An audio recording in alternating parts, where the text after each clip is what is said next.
Yan po yung aking lala ko ng aking ginahit at talong guys. Mayroon po kaming ilang pirasong pusit. Yan po, ilala ko po din yung aking talong. Sana ho magustuhan ng kakain. Bahala na po ang kakain kung magugustuhan ang lasa guys. Yan po, wala po akong maisip na luto eh. Ubusan po ako ng mantika, kaya po ginataan ko na lang yung pusit. Tapos meron pa po kaming talong, yun po. Lalaha ko na lamang po. Ito guys yung talong.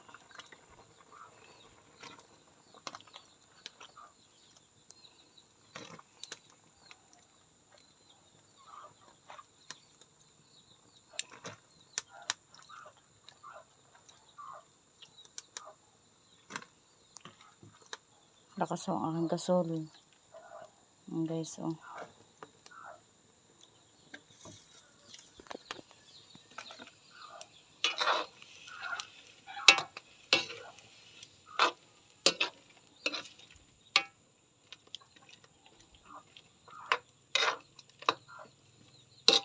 Yun lang guys. Thank you for watching.